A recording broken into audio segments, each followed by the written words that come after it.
Welcome to our house. This is the Screenplay Podcast. I'm your host, Evan Grenis, and with me, as always, on Christmas week, Andrew Novak. How's it going, everyone? We're back. It's going to be a little bit of an abridged episode, but we're back talking a little football before the Christmas games this week, and we got games spread out across, I believe, 4 days this week. So It might be more than that. If actually, you five. do, Yeah, it's yeah, five. if you do not like the NFL, this is a bad week for you. Games on Wednesday, Thursday, Saturday, Sunday, and of course, Monday. So they're just loaded everywhere. Throw that with college football. And yeah, if you're not a fan of football, it's just a real tough week for you. Don't forget to follow us on Instagram, TikTok, and YouTube at screenplay_podcast. New episodes every Wednesday, 8 a.m., wherever you listen to podcasts. We have also partnered with Wager Games. They are giving our listeners a $100 deposit match on the Sleeper app.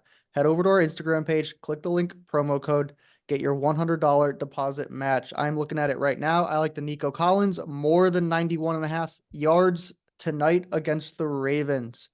Christmas week football. Like we just said, if you're not a fan of football, it's going to be a tough week. Normally we go through all the games of the last week, the prime games. We're going to skip over that with this week. It's a tough week to record. We're going to keep this short, sweet. We're going to find some winners for you. But before we do, we're going to get into a few talking points, just a couple of them. I want to get through here. Broncos coming off an L this week. Their playoff chances dip down to 76%. They're 9-6 on the season. You think the Broncos are sneaking in? Not sneaking in. Are they getting in?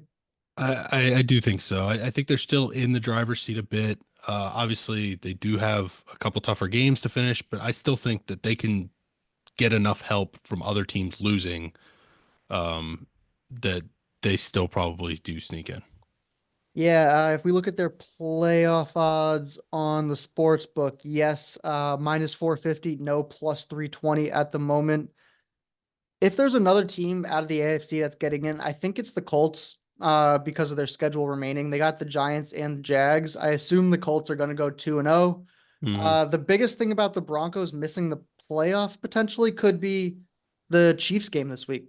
mm, Huge implications for how they play their game against the Broncos next week, sitting players or not sitting players. right. No, If the, you're absolutely right. I think, obviously it's interesting. We're looking at the Colts and the Broncos being in the driver's seat and the Dolphins and the Bengals being the ones that still have a chance but are kind of outside looking in. I don't see much of a way of the Bengals getting in, even if they win this week. I just don't like their chances. I do think the Chiefs take care of business against the Steelers this week and rest players next week, giving Broncos the opportunity to win that game if necessary. But yeah, that Chiefs Steelers game is way more important, I feel, to the Broncos than You're absolutely right. their Yeah. actual games. Yeah. Michael Penix Jr., what'd you think? First start. I thought he had his moments. Obviously, like some of the stat line, like the pick he Yeah. threw, like to Pitts, like that's like a pick in the end zone. If that ends up being a touchdown, like we're talking a pretty different stat I line. don't That think that pick was stat in line. no way his fault. I mean, that No, was no, clearly no. Kyle Pitts just refusing to make a play. But Yeah, 18 for 27, 202, no touchdowns, one pick. So really that's more like 19 of 27, 220, one touchdown, no pick. I mean, that's a lot better of a stat yeah, line when you throw it around like that. Yeah, yeah, his I thought he did a pretty good job of the ball around, especially I believe Drake London left this game with hamstring tightness or something, um, maybe third quarter. So he was, doing work without his number one. I thought they did a good job. Obviously, like, they're gonna look to run the ball, and I think that's okay in that offense. You have two very good running backs. Um, no, Yeah, I I think think it was a Algier pretty and good look for Bijan them. were both in our top three on running back duo. Hmm. So, yeah, when you got those guys in the backfield and you're playing the Giants who have given up on the season, you should look pretty good. I mean, his spiral looks good. His intermediate throws look good. He didn't have to do a lot. Like we Yeah, said, his interception. Pitts is just a dis. He continues to do weird stuff. yeah. Given Michael Penix's first interception. All right, NFC South. So with that win and the Bucks lost, the Falcons are back to first place in the NFC South. They hold the tiebreaker. Coming up, they got at Commanders and Panthers. The Bucks have Panthers and Saints. Who's winning the NFC South here? Yeah, I mean the Buccaneers. clearly like missed opportunity because they would have been clearly in the driver's seat having two pretty easy games coming up. I still think that they are the favorite, just because Atlanta has to deal with Washington. But I do believe Atlanta has the tiebreaker. So if it does come down to that, it goes to Atlanta. Yeah, that game at the Commanders this week, two rookie quarterbacks, massive game. Mhm. Probably one of the games of the week, definitely one of the ones we're going to be tuning Yeah, I into. don't really see Tampa losing one of those last time. I mean, I don't either. anything could happen in the NFC South, but Yeah. it really will kind of come down to whether or not Atlanta can take care of business there. All right, last talking point we're going to get into is the Cowboys. They just beat the Bucks this week. Obviously, is the fat man safe? I think so. I really do think he's going to get injury forgiveness. Obviously, now they're winning games when they shouldn't be, which is Yeah, but you know what's classic there. interesting though? Like if they win their last two games, like obviously they've missed the playoffs already, but like you go 9-8 with like an injury riddled team, and Yeah. the Eagles, who are one of the best teams in the league in your division, and you got the Commanders. I mean, it's not the worst record. He's 42-25 with the Cowboys. I said this last week how I think Mike McCarthy's actually not a bad coach, but Mhm. Dak Prescott, Cowboys, Aaron Rodgers, maybe these people are holding him back. I mean, he's Yeah. 600 in his career, 500 in the postseason. He's a solid coach, so Mhm. I think he will get re-upped by Jerry Jones. No, I mean, they have looked like a better, more competent football team. I guess Micah Parsons coming back properly healthy, Cooper Rush actually starting to look a little bit comfortable. I mean, they really have been like not a complete disaster. Obviously, they have played like we're talking about playing like the Panthers and Buccaneers defense is not very good, but uh, they have looked a little bit more competent just on the football field the last few weeks. Yeah. All right, let's get into fantasy. We're gonna skip over last week, but we're gonna get straight into week 17. This should be the last week of fantasy. Some people have games, some don't, but that is okay. Week 17 starts. Who do you got? So I'm looking at these early games, and I like if you have a Texans pass catcher, I'm getting him in there against the Ravens. Obviously, you already shouted out Nico Collins. I don't think you're not starting Nico, but say you have like a Dalton Schultz with this Tank Dell injury. I do think that you are going to see guys catch balls. They went out and got Deontay. I don't think he's going to be ready yet. So even if it's like a Robert Woods situation or uh, I don't know if you're starting in fantasy leagues, but maybe taking prop bets on Xavier Hutchinson or something like that. I think all of that is pretty viable this week, especially against a Ravens pass defense that has been known to give up some points. Yeah, I will put Richardson and Jonathan Taylor had a good week this past week. They are playing the Giants, who are absolutely hopeless right now. I think they will both have good weeks. Look at Jonathan Taylor to have a couple more touchdowns, possibly. Darnell Mooney with Michael Penix seems to be getting a good bit of target share, 25% of the target share Mhm. last game. They're playing Washington this week. If you have to, Darnell Mooney's not a bad start. Yeah. Week 17 sits. Who should not be playing this week? I got one more start. Get Yep. Javonte Williams in the lineup this week. They are Okay. playing the Bengals, and I think they're just going to put up points. I think he's going to be getting in the end zone at some point.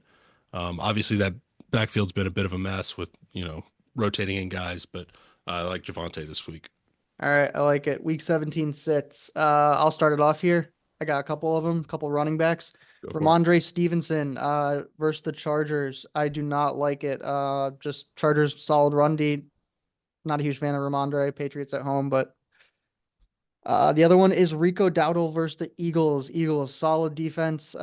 Rico's been playing well. Just don't like it this week. Yeah, I agree with you there. I mean, if you have Rico, you've been benefiting off an easier schedule, and he has produced pretty well. This past week wasn't so great. Obviously, a little tough there. I'm gonna go a little surprising here. I do not love Brees Hall this week. If he's in there playing the Bills uh, have been playing really really good football. I think this is a game where the Jets. It's one of those games where they just abandon the run completely. Obviously, Brees Hall can get there receiving the ball, but I think you're essentially banking on that. I'm not really sure if the Jets are going to be scoring much at all in that game. So it's going to be tough for him to get there. All right. Like we said, bunch of games this week. Gonna take you through the lines here. Gonna read them off. Wednesday, Christmas. We got games 1 p.m. Chiefs at Steelers. Steelers are getting 3 points. 4:30. We got Ravens at Texans. Texans getting 5.5 points. Thursday night, we get Seahawks at Bears. Bears getting 3.5 points. Saturday, full slate of 3 games. 1 p.m. we get Chargers at Patriots. Patriots getting 4 points. 4:30 p.m. we get Broncos at Bengals. Bengals favored by 3.5. And late night we get Cardinals at Rams. Rams favored by 6. On Sunday, Jets at Bills. Bills favored by 9.5. Colts at Giants. Giants getting 8 points. Panthers at Bucks. Bucks favored by 8.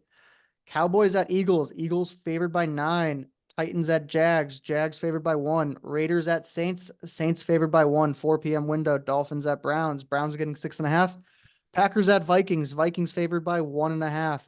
Late night, we get Falcons at Commanders. -4 for the Commanders. That's a really good late night game on Sunday. On Monday, we get Lions at 49ers. 49ers getting 3.5 points. What is your must-win game of the week? Uh, I'm going with the Bengals. Obviously, like there's a ton of teams in the AFC that have to win, but the Bengals playing the Broncos, this is their opportunity to essentially make up the ground. So I am going to go with the Bengals. I'm But gonna I go. obviously this late in the season, I mean Falcons good call as Yeah, well. So yeah. We get to this late in the season, and there actually are must-win games. yes, But yeah, I'm gonna take the Rams at home, favored by 6. You do not want the Cardinals sneaking up on you and taking a win there. So you got to get that one if you're the Rams. All right, last week we did really well as a pod. Andrew, you went 3-0. I went 2-1. My one loss was the Eagles. I mean, I really thought that was a locked up victory. if you don't get that Hurts injury, I really think you had that one. There's a It's all right.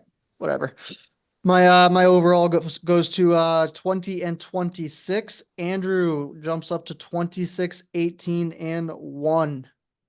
What do you have this week? Christmas week, games everywhere. What do you got? All right, I am going to start off on Boxing Day. Give me the Seahawks -3.5 at the Bears. The Bears have been rough lately.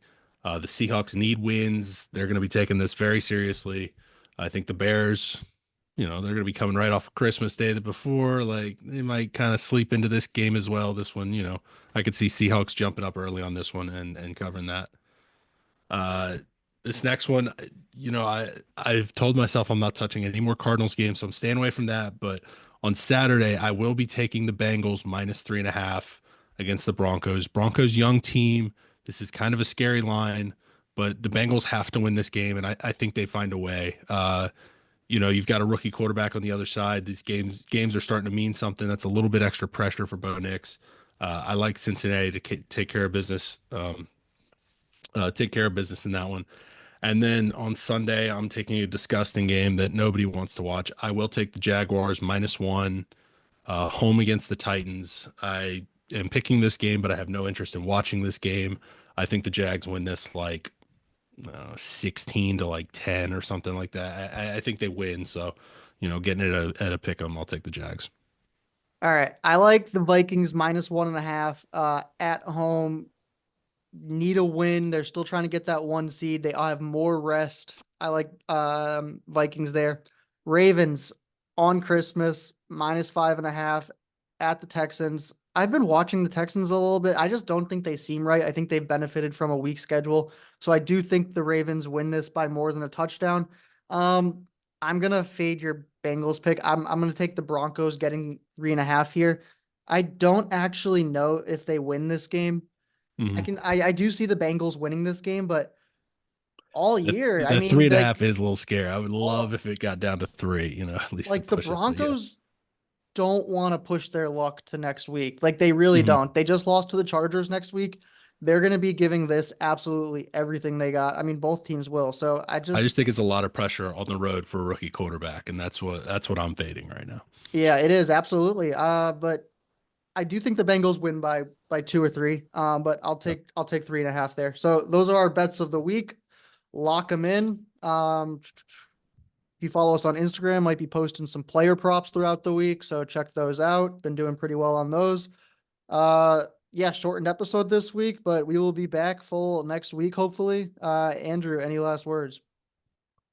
That's all. Enjoy y'all's Christmas and enjoy some football. Yeah, appreciate y'all listening. Merry Christmas. Enjoy football.